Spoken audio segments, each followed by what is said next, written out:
Nonprofits are an important part of our society. They provide the valuable resources that serve our communities and really make this world a better place. But like other businesses, they have to be sustainable in order to continue this good work. So today I want to talk about 3 key indicators to nonprofit sustainability. We're going to look at how nonprofit financial strength is definitely one of the most important factors in determining that sustainability. But we're also going to explore the aspects of governance and programs. And by understanding these 3 indicators, I know that they'll help your nonprofit achieve long-term success. So the first one we're going to talk about today is governance. This really, for the purposes of today's conversation, is about the relationship between the board of directors of a nonprofit and the key executive, often called the executive director. This relationship is critical, probably one of the single most important things to the sustainability. For example, in my local community, there is a nonprofit. There are 2 nonprofits that are very similar in their mission. One has had the same executive director for over 30 years. The other has not. And what I would tell you is that the first is having a greater impact than the second. So this relationship is critical. Let me ask you the question, have you ever had multiple bosses? Like work in one employer and have multiple bosses? Yeah, it doesn't function very well.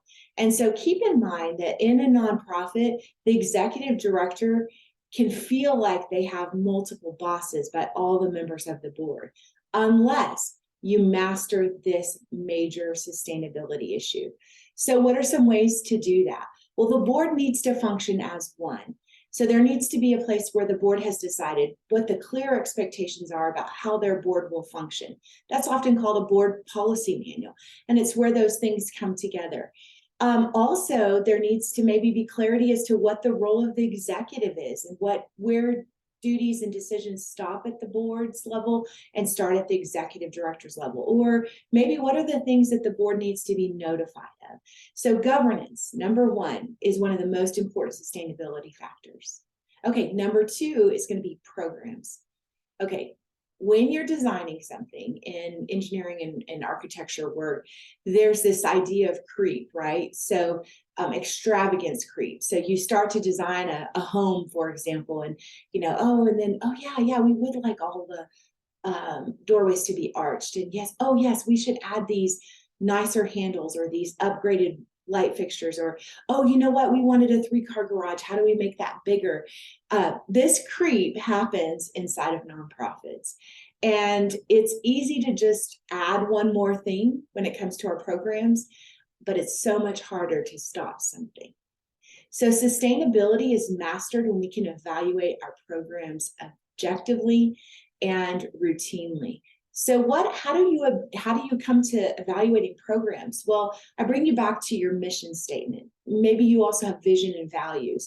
Those things, including your purpose for existence or how you filed to exist as a nonprofit on your Form 1023, these become the funnel. They become the funnel of whether or not you do something and whether or not something's working effectively. That funnel of, we were created to do this, this, and this. Does that program align with that? I know it was a great idea, and maybe it was meant to serve a purpose that is noble and good, but is it your nonprofit purpose? Use that funnel to create the place where you make those decisions. Also good in using that to look at the results. Are the results there? So maybe you started a program and it was supposed to X, Y, and Z, but it isn't. So be honest with yourself and simplify the work you're doing so that you have greater impact in the things that you are doing.